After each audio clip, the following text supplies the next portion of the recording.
Welcome back, everybody, to this week's episode of Leadership Ready Room Chats.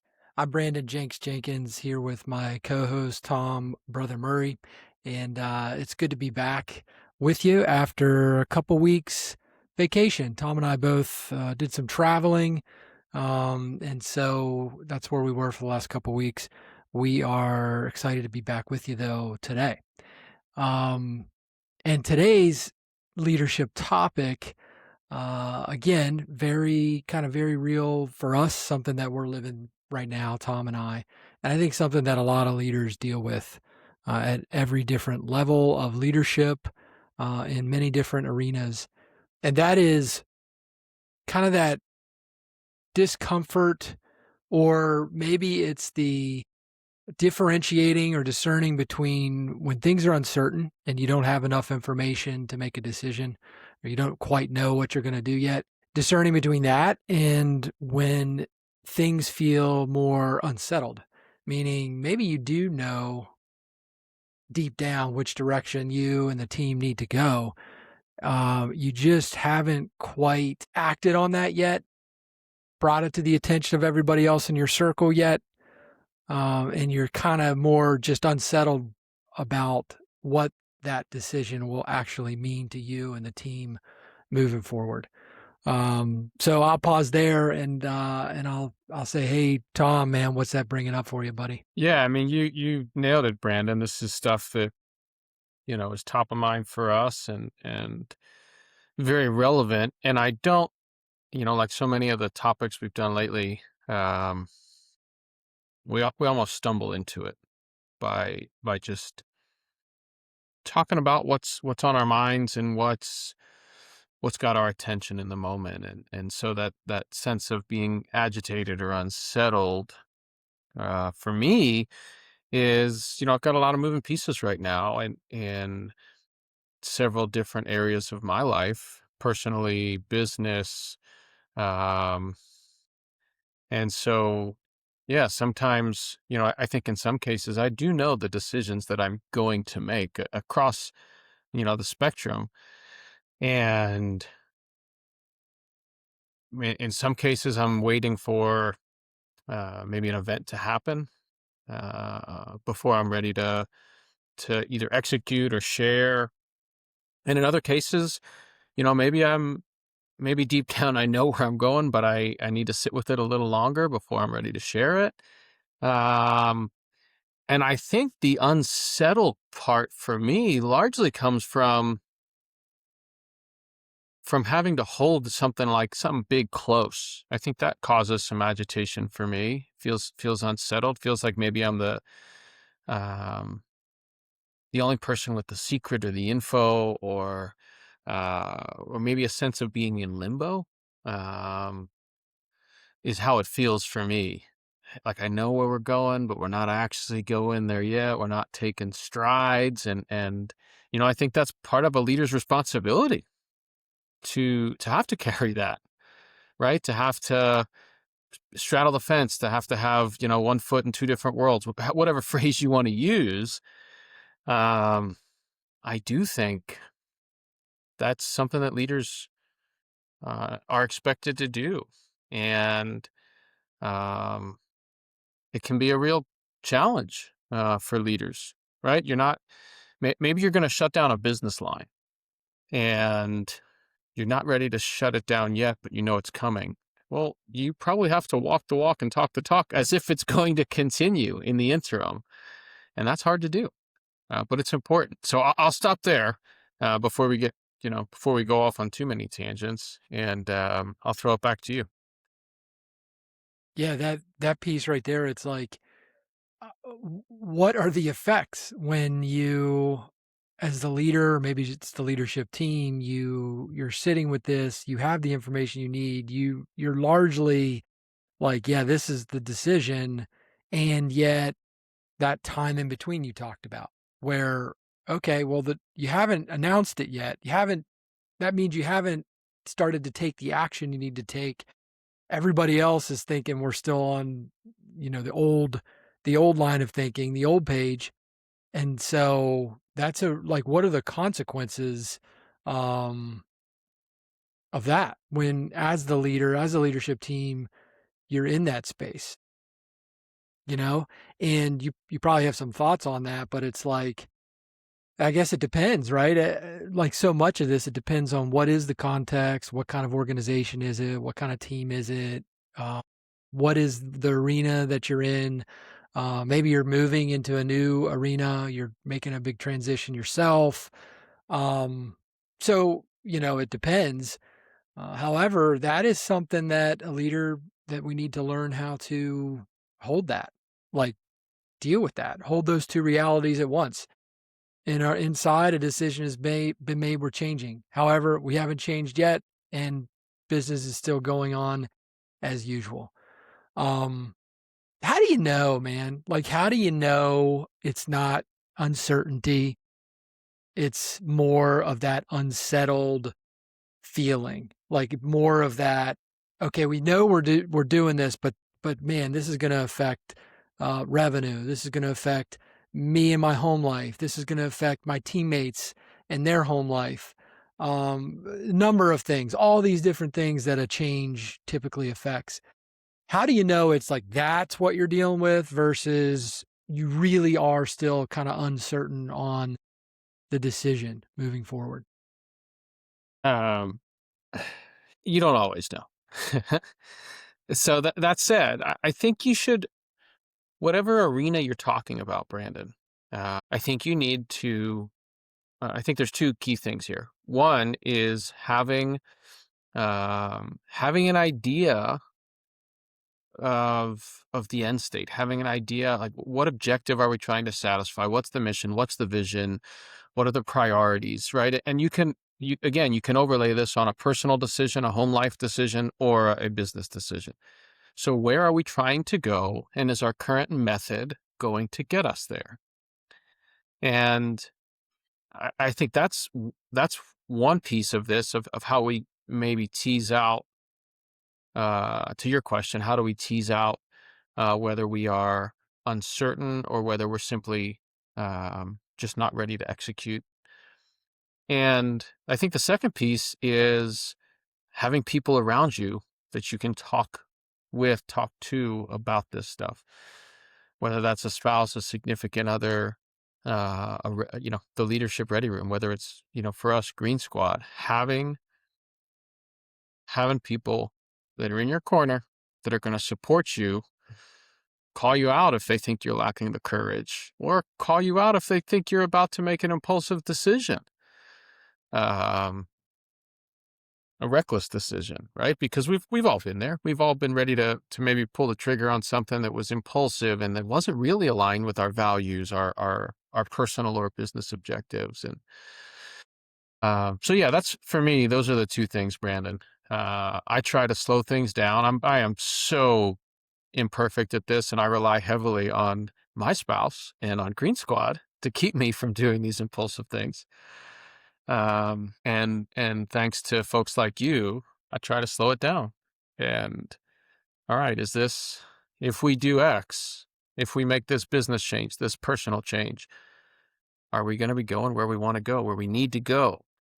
So yeah, that's my kind of quick take to your question. What about you? What's your method or thoughts around how to tease this out? It's one of those intangible things that is so difficult to, there is no exact moment when I know. There is no, usually, there's no just obvious, oh, that's the signal, that's the indicator. Um, Something that resonates with me is if I find myself still like protecting one course of action, um, I say that I'm still gathering information or I'm thinking about what to do. And at the same time, I always keep coming back to one course of action, no matter how much more information I get. Sometimes, no matter how many different perspectives I'm getting, there's just something in me that's like, yeah, I get it. I see what you're doing. And I keep coming back to this thing, whatever that decision may be. I think that's probably the strongest signal to me And when every new piece of information, it's like, okay, that's new. It doesn't really change anything. Okay, that's new. It doesn't really change anything. And then we get into the concept that you're never going to have 100% of the information. So I think for me, that's probably the strongest indicator that, the decision has largely been made. And what I'm feeling now is all those things we're talking about. One of which that I don't think we've mentioned yet is the scariness of once you actually say, this is what I'm doing, this is where we're going, the scariness of, all right, well, now it really is time to act, to start bringing in who needs to know, to start making those other decisions that stem off of that one, larger decision. And that's just one more thing that could be contributing to that unsettled feeling because that might not be very comfortable. I know for me, it's like that can be scary sometimes, especially with big decisions. So, yeah, not a perfect, it's more art than science, I think, which, brother, like, I think that's leadership is more art than science at the end of the day, because you're dealing with people, not only your teammates and their associated values, the way they think about things, their perspectives, but yourself and the internal forces that are present for you and learning to start there really and get a grip on those and understand those, and you're bringing that into leadership, right? So it's more of art, but that's kind of how I think about um, indicator that I know I've largely made the decision, and a lot of what I'm feeling is probably just that unsettledness. There's a in some of the notes that you and I have shared, there was this idea that really resonated with me about telling a leader telling themselves, I'm not sure, when the reality is the leader knows, but hasn't yet processed all of the consequences, mentally processed all of the consequences. And that really resonated with me um, because I think more often than not, that is the case. I think leaders, high performers, you, you know who you are. Your mind's running all the time. You're thinking about this big decision nonstop, and deep down, you know, but you're still trying to work through the eaches of, well, what about that? How's that going to feel? How's that thing going to shake out? And to the uncertainty piece, you're never going to be able to satisfy all of those. You're never going to be able to completely process every single second, third, 17th order consequence, right? You won't be able to. But eventually you'll have processed enough of them. I think that's really when the decision gets made, or when we go from thinking to acting, thinking to doing. All right, yeah, I've worked through enough of those. Because the reality is, last week, last month, last year, whenever it was, you already knew, right? Deep down. Um, yeah, I think, and maybe that's the cause of the unsettled feeling, that the knowing, but not yet executing, right? Having to sit with that, uh, which I think we led with at the beginning. Huge, Huh? huge Good. contributor, man. Huge Yeah, contributor. Um, did can I? Do you mind if I like share go for it. share an example? Like when I was making the decision to get out of the Navy, um, that is probably the most visceral example I can think of right now, because that is a huge decision. Unless you are at an endpoint where the Navy's forcing you out, you know, you didn't promote, or you're just at the time and rank limit, or you're right, you hit a ceiling that the Navy decides or the military decides, and so you have to get out. If you are actually making a choice to stop and to get out, you want to talk about a huge consequential decision and completely changing the arena. That and as I think back to me making that decision, I think I probably knew at least a year before I made it official and told people about it. I couldn't tell you the exact timeline, but 6 months to a year. And yet I didn't tell anyone. I didn't It was all internal still. I probably hadn't even told, my wife. I probably told her I'm leaning that way or something like that, but I didn't tell her because there's a lot of consequences of that decision. And depending on where you are in your career, a lot of consequences. Maybe you might be turning down a new role. You might be turning down a promotion. You might be turning down, hey, if I just stay a little longer, that pension gets bigger. And so then, right, you might be turning down a whole bunch of stuff and then things that you're not even thinking about. And yeah, so it's like deep down, I probably knew, but it was grappling with those consequences, the unknown consequences, and even the known ones, but that were still scary. Um, God, yeah. So that's probably the most visceral example I can think of for myself. Um, and I mean, I'm dealing with other decisions like that now, but that is the most recent one that I can just really feel it. I can feel that I knew I had decided largely, and at the same time, I was holding off telling people. I was holding off making the concrete, tangible act on that decision because of the unsettledness. What was it, Brandon, if you remember, that allowed you to share the decision out loud? Yeah, dude. Believing that I had everything I needed to make it work, to be successful at it.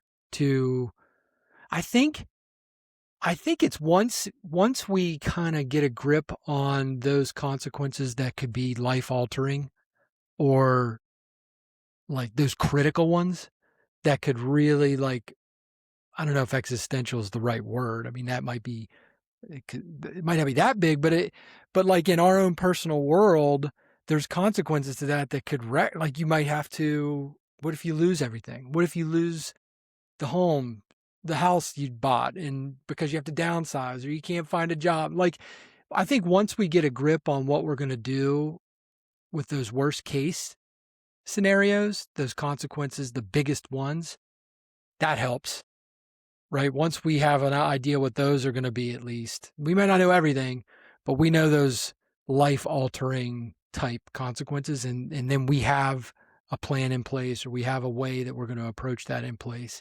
We feel good about it. We feel safe. So that's one.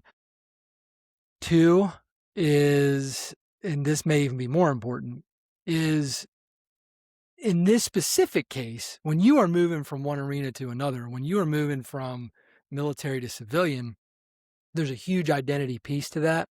Huge identity piece to that for most people. And I'm talking like from someone who's never even thought about that to people who have a real clear grasp of who they are, their values, their strengths, their passions, their purpose. Still, huge identity piece, identity shift. And so for me, what helped get there to finally say it is just very comfortable and confident in my own identity and how that was separate from the military, how that was separate from this thing, this what I was doing. Identity was separate from that. Um, I think that was huge. So that might not be the same case for every situation we're talking about here, but certainly moving from one arena to one that's looks a lot different, I think that's a big piece of it. And then third was trusting my support network, like trusting that I had a network in place, spouse, coach, Green Squad, other friends, family in place that I knew could support me. I love the identity aspect. I mean, thank you for sharing, first of all. That's deeply personal stuff. Um, I love that you talked so much about identity. I think that we often, and I'm not a psychologist, so maybe I don't understand this well enough, but I think we are often unwilling to change things that we feel like are associated with our identity. And sometimes, for me anyway, I have found that I need to disassociate is your identity a zip code? Is your identity a job? Is your identity a profession? I think it can be. I think it can also change though, to your point. And I think wrapping my head around the fact that my identity can change, it can evolve. I wasn't always a father, so my identity for the entirety of my life couldn't possibly have been about being a dad, because I've only been a dad for going on 13 years. Well, at a certain point in my life, that can be a significant part of my identity, even though it's not something that was always there. That's okay. Likewise, to your example of the military. Yeah, for many years, I was a naval aviator. That was my identity. Well, I'm not anymore. Right. And so I think being willing to let the change happen, to find value and identity elsewhere, it's hard, and it's a part of that process. Um, so again, thanks so much for sharing that. Do you think that as a leader, you have a responsibility at a certain point? Um, or what responsibility do you have to begin communicating these big changes? You have any thoughts on that? Mm. Well, what I'm thinking about is the longer you wait to do it, then the longer it is before you can start asking, okay, who do we need to bring in on this now? Who needs to know? What do we need to tell them? What do they need to know? What are the things now? What are all the sub decisions that need to happen? What are the steps that need to take place? What planning, right?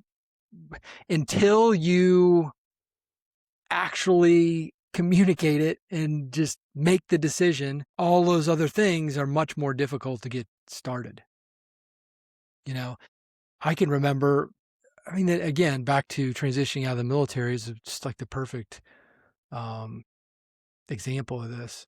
Until you actually decide and like tell people that you are getting out, it's kind of hard to start doing all the other prep stuff to get out because all that other stuff is an obvious signal to your colleagues, in some cases your bosses, your subordinates, your peers.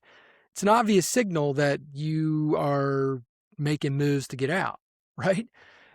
So until you have really decided and owned that and you're like, okay, I'm communicating this decision, then it actually holds you back from doing the other things you need to do that would probably start to ease that unsettledness. So I think that might be, I mean, as I'm sitting here right now, feeling it and thinking about it, that might be the biggest consequence of keeping this inside, of not actually, of internally deciding, but not actually communicating that there's a decision that you've made, or that the leadership team has made, or that the organization is going this direction. Okay. It's those other things that can't start happening that would likely ease the unsettledness. I don't know. Did that answer your question? Yeah. Oh, big time. And I think those closest to you, again, regardless of the circumstance, personal, business, I think those closest to you, who are often those that are going to be most affected by these big decisions, they're probably going to feel it in some way before you ever share it. And so, to your point about, to all of your points, really, um, as a leader, you probably owe them that.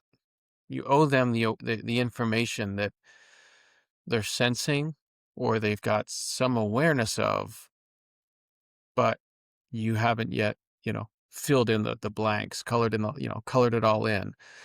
Um, and so, yeah, I think you owe it to your people, your team, your family, whoever it is, your close friends, to share that information.